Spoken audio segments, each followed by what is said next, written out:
Hey there, I'm Trevor Houston, the creator of the Who You Know Summit, and I'd like to welcome you to the Who You Know Job Networking Show. On our program, we'd like to show you the job search like you've never seen. Everything from getting noticed by employers, how to properly format your resume, and how to network effectively using LinkedIn to drive recruiters to your profile. We even take suggestions from our amazing community. So if you want to learn all things job search, go ahead and subscribe now. Focus. It's all about the job search. So if you want to learn how to land that next success, you heard them. All you got to do is subscribe and ring that bell so you don't miss out on a thing. Welcome back to the Who You Know Job Networking Show, where what you know is important, but who you know makes a difference Who you in know. your job search. who you know can make all the difference in your job search. Guys, I just want to give some quick shout outs. All the love. I hear all of y'all with the hashtag Pay It Forward. Meg Rose, Holly Gordon. We got Lisa Martin, Darlene. I see you. Paul Haggerty, Martha Gomez, Timothy Mitchell. I just appreciate you and every one of you for getting behind this, guys. It's something that, again, it's super important to me. So let's do this. Let's do it. Let's go make impact, right?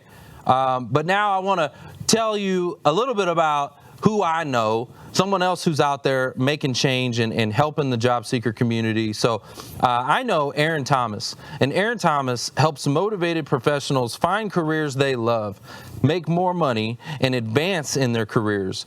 Through an effective process, she guides job seekers, career changers, and leaders wanting more out of their jobs to clarify what they do best and what is most important to them.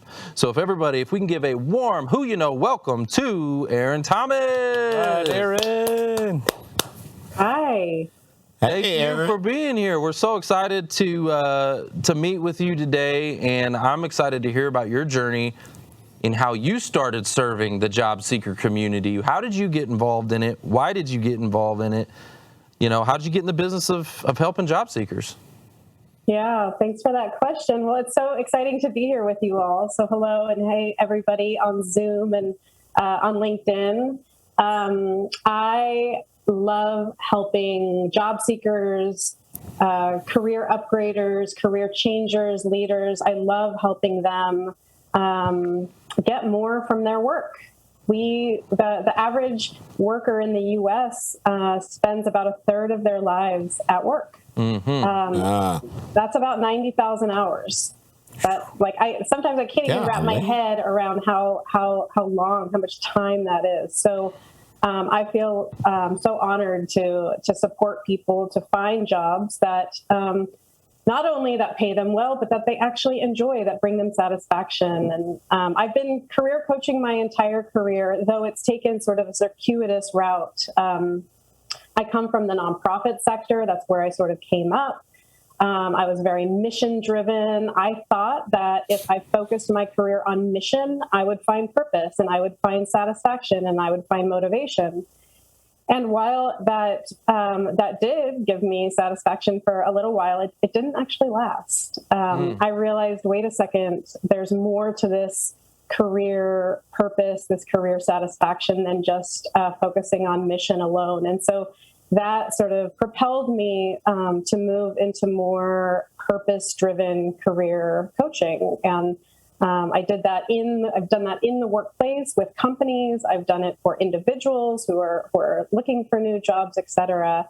And the bottom line is it works. It's not actually that complicated. Now, it's not easy because it takes incredible motivation and it takes resilience and it takes time to find that job. That's going to be that one or that one of many. But it's doable. So First mic drop on that one. Mm-hmm. So the purpose-driven work, right? Because you're right. Like, we spend a lot of time at work, right? So it's important to have something that connects you to your purpose and something that you can get motivated and something that you can get excited about. And so, what are your thoughts on the Great Resignation? Because you got a lot of people moving and shaking these days. What's your thoughts on what's actually happening behind the scenes in the Great Resignation, and why are people doing this? Yeah, what a wild time we're living in this unprecedented labor force. I was just reading the other day that in November of 2021, 4.5 million people in the U.S. quit their jobs voluntarily. That's not including layoffs. I quit. Yeah, quit. 4.5 million people. That's a lot of people. Again, it's like hard to wrap your brain around how many people that is. That's a lot. And that was that's a record breaker. That was and before that, in what was it, September of 2021, 4 million people reported by the Bureau of Labor Statistics quit their jobs. So people are moving and shaking for sure. And I think it's amazing. I think it's awesome. I think finally the power is starting to shift a little bit back into labor, into employees. And, I'm proud of employees that are saying, wait a second, I need to make more money. Or they're saying, wait a second, I'm not being treated fairly, or I'm not being treated well. And I'm going to go find somebody that does treat me well, that gives me the flexibility that a human needs, and that pays me what I'm worth. Because that's all people want, right? They want to be paid what they're worth. They want to be treated like humans. Right. And they want some flexibility because humans are complicated, and we have complicated lives. So we need work that actually fits into our lives. Hey, Erin, I got a question. I cut you off, didn't I? So, of your observations, we're talking about a lot of people. Okay, I'm a little bit older. I'm in my 50s now. And as you go through life, you see things that you're interested in. You want to add value in different areas. So when people are wanting to do a job pivot, they want to do something different, are you seeing that happening? And what advice would you give to people how to get started doing something differently? Yeah. I see a lot of career changers and career pivoters. And it's really exciting. And these are folks that are maybe 10 years into their career. Maybe they're 15, 20, and some of them are 30, 35 plus years into their career. So it's all over the place. And, it's so human nature to have a hard time envisioning ourselves doing something that we've never done before, right? It goes back to the way that our brains are literally wired. Our context, it's like we know what we know, right? Our context is as such in the financial services industry, because that's what we've been doing for 25 years. Or our context is teaching in the classroom, because that's what we've been doing for 15 years. Right. So we have to actually let go of context a little bit to really start to envision, well, what could I be doing in the future?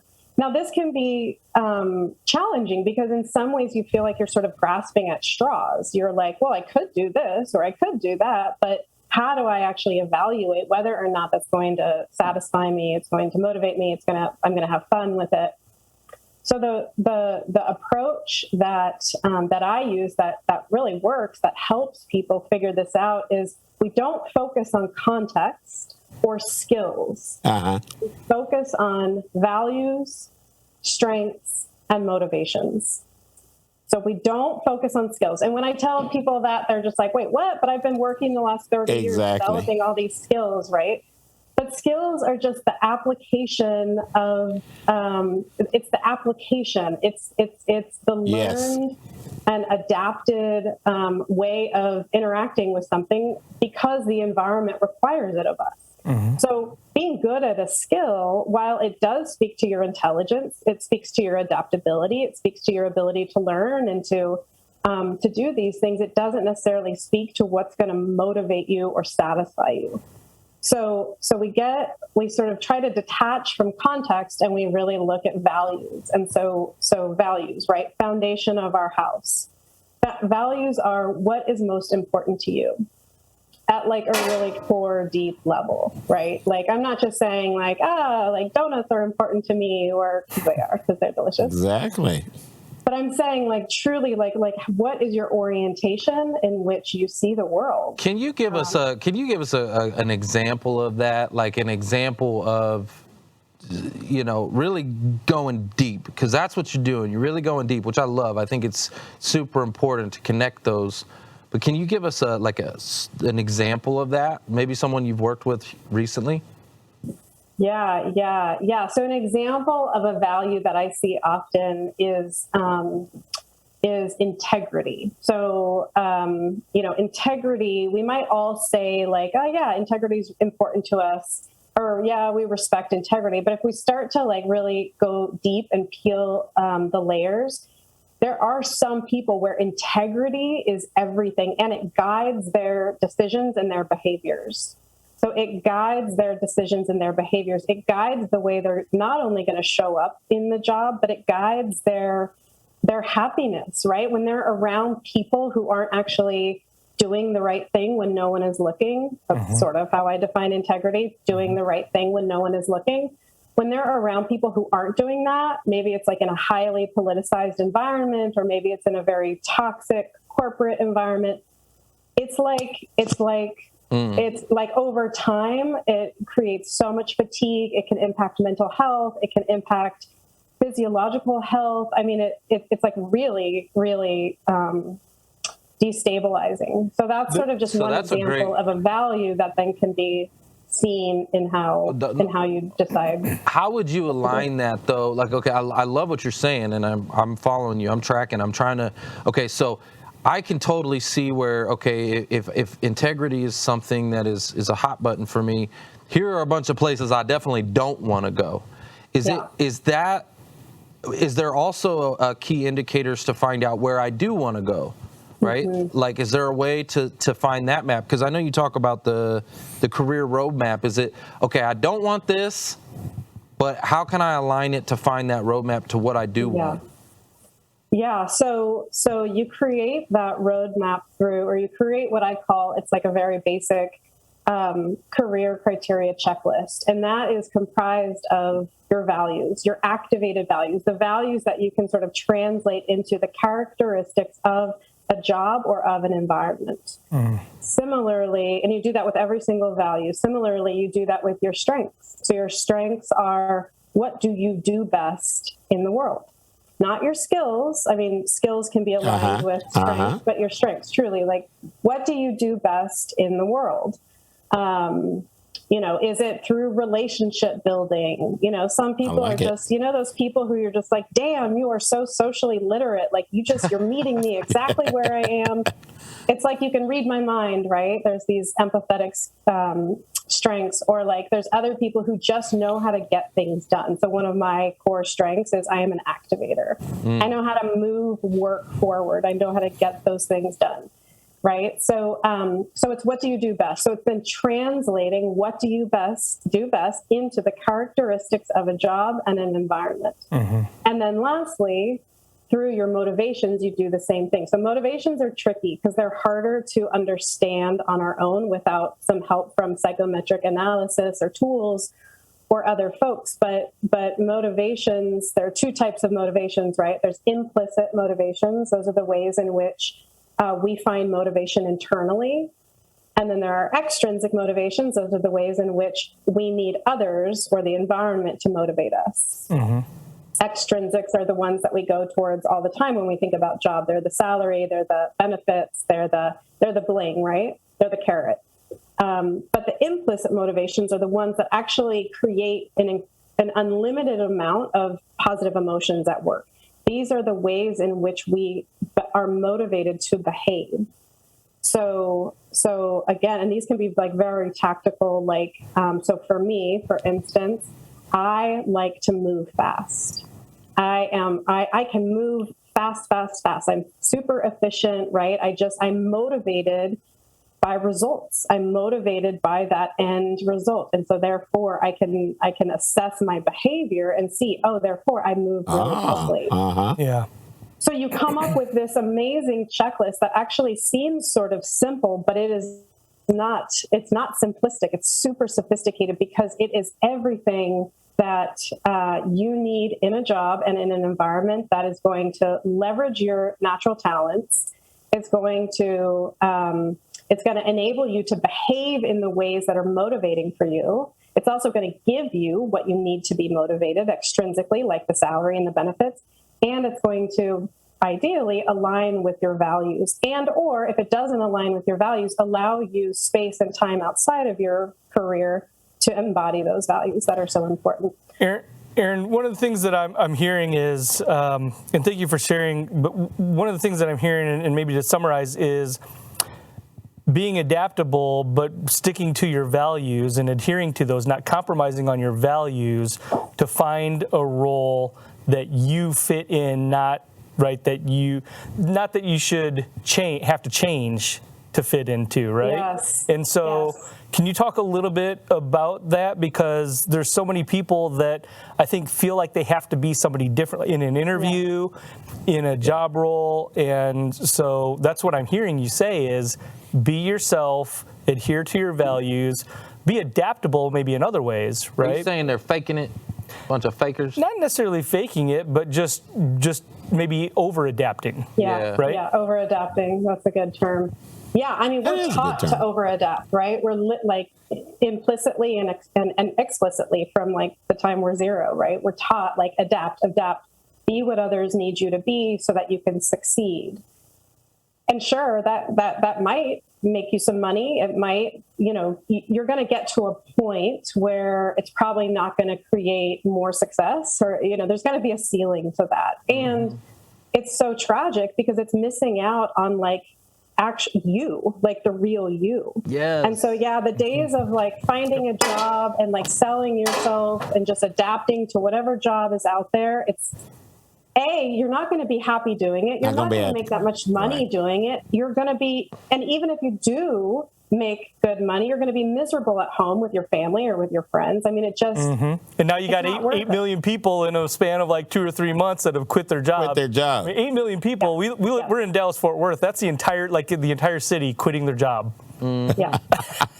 Because of that reason, right? Because I feel this way, and maybe you can agree or disagree, but because they have found themselves in a position that they are not able to be themselves, whether that's, it's underpaid, it's not being treated right, whatever. Well, I'll give you an example. I want to give you an example. So with me specifically, when I transitioned from the auto industry into financial services, right, I was not, like when I first got into financial services, man, I felt like I had to, I got to be a financial advisor and I have to like suit and tie and I have to like come in here and like be a certain kind of way. I just, like my vision of what that was is what I thought I had to be.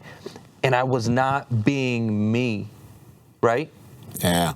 And so over time, you see me like I'm not wearing my suit no more. Like I'm dressing down. Like I'm just being me. I'm talking normal. I'm talking how I talk. Like that's the way I talk to clients. I'm not talking with them like, hey, like I'm not being fake. I'm just being me, right? Like I've learned over time. That's what people buy. Yeah. And I just can't be fake anymore. Like like in the beginning, I felt like I had to be. Yeah, we got to fit that mold. I had to be this kind of mold. Right. And it actually didn't work. No. It was pushing people away, I think. And I quickly learned like I gotta be myself. Otherwise, I'm not even gonna enjoy this, and I'll probably fail. You'll be part of the great resignation. The great resignation. I'm gonna fail. You'll somebody hire you away and give you an opportunity to be you. Yeah. Well, this show has allowed me to be an opportunity to be myself too. To be honest with you. Yep. Like I could just. Yes, it has. It has. But anyway, so I wanted to give you an example, and the audience an example, like myself. Like I've gone through this where I felt like I had to fake it to make it, like that fake it to make it term, right? I hate that. Oh, I hate that term. I hate that term. Me, you too, Erin, both of us. So what about, and I like the word that you used, upgrade, right? Those looking to upgrade their career. I love that. What if somebody's not looking to make a change or pivot or upgrade their career? I mean, do you look at those people as stagnant, or is that all right? And how do you coach somebody like that? I mean, it's a privilege. In some ways, it's a privilege, for us to get to really take the time and be picky and be really diligent about not just getting any job, but getting that quote unquote right job. And I'll just say there's no one right job out there for anybody. There are lots and lots and lots of right Lots of right people. jobs. So it's not like picking or trying to find that one. It's finding that realm, right? Or that pathway is what I call it, or those 3 pathways. Yeah. But no, I mean, it's a journey, right? And everybody has to be ready for it. And you know, in at some points of our lives, all we can do is just keep it moving and bring home that paycheck and keep paying those bills. And that's totally real. And Sometimes you got to do what you got to do. Yeah. yeah, you do what you got to do. Sometimes you just got to do what you got to do. Yeah. And when it gets to a point where the cost is more than the return, right? That's, I think, when That's the tipping point. That's the tipping point. 100%. Okay, let's not just find another job. Let's find that Yeah, that sweet spot. That right thing that encompasses our gifts that we're given. 100%. All right, so Erin, you have a career upgrade boot camp. Can you real briefly, we only got a couple minutes in here, can you real briefly tell us a little bit about that boot camp? And then I know we also want to give some stuff away to the audience. So tell us about the boot camp. Yeah, so the boot camp is, it's a 12-week sort of deep dive into doing much of which I discussed. So this kind of getting clear on who you are, what's most important to you, what you do best is definitely the first part of it. And then it's kind of the application of that. So then we move into the interpretation part of, okay, so what does all this mean? How do we actually interpret this into a job and into a company or an environment? So we do that. We create a brand. So you walk away with this really cool sort of professional brand that you can not only evaluate potential career paths and jobs against, but you also can be yourself and talk about yourself in a way that's really empowering and articulate. Love it. So make sure, guys, go to careerandleadershipcoaching.com. All spelled out. Yep, careerandleadershipcoaching.com. Make sure you go there, check that out. And we're actually going to give away one free consultation and one career roadmap today. Is that right? That's right. Or no, wait, how many did you say you wanted to do earlier? We talked about it. Well, I can do up to 10. Okay, so you can do 10? You can do up to 10, yeah. All right, okay, so we're going to do 10. So what's something that we want to ask the audience, something that we've already talked about so far that they can answer? Mark, you got any ideas? I'm kind of drawing a blank. You're drawing a blank. All right, how about this? If you want her career consultation roadmap, let's see, we need a question. What's a question? The first 10 people that answer, we're going to give it to. Okay, earlier in the show, there was something I got really serious about, really passionate about. And you guys started sharing that hashtag around. What was that hashtag? That'll tell me who's paying attention. What was the hashtag I asked you to put in earlier? And we'll give the first 10 that we see. We're going to give this to you. You'll get a free consultation and career roadmap with Erin Thomas. So in the meantime, I see Meg Rose, Joel. I see Hope in the house. I see Paul Haggerty. Good to see you, Jason Hopper. Good to see you, Mike Mediterranean. Let's see. Meg Rose says, remember, if you aren't laughing, you're not learning. That's true. Joel says, values, strengths, and motivations. Let's see. Mark never drops. Here it comes. What is the 5x5? What? You crazy? Okay. Paul says suicide. That is true. That is what I was passionate about. So I'm going to give it to you for that. Hashtag pay it forward. There we go. So Paul Haggerty, Mike Mediterranean, Krista, Joel, Joseph, I see you, William, Darlene, Jason Hopper. I need 2 more. Come on, 2 more. Joseph Wright. Did you say Joseph Wright? I believe so. Darlene, good to see you. And one more. And we'll give this one away. Well, we'll go back and look at the comments here in a second, but we're going to give all those away. So congratulations to each one of you for winning those. Guys, real quick, Erin, if everybody could take a screenshot of her right now and make sure you share this all over social media, make sure you post it, tell her how much you appreciate her, and what is one thing you learned from her on the show today. Make sure you put that and post that all over social media. Erin, thank you so much for being with us today. We really appreciate you. Guys, we got to go to a real quick break, but don't go anywhere because I promise we got some more mic drops when we come back. We'll be right back. Trevor Houston here, and I want to thank you for tuning in to the Who You Know Job Networking Show. We hope you've been inspired, encouraged, educated, and entertained all at the same time. For information on our different events, workshops, partners, or partnership opportunities available, check out whoyouknow.show for more details. And be on the lookout for our new mobile app coming soon. You never know how this show could help someone you know. And if we've made an impact or put a smile on your face today, don't forget to hit that share button on your way out. Until next week, it's all about who you know. Bye.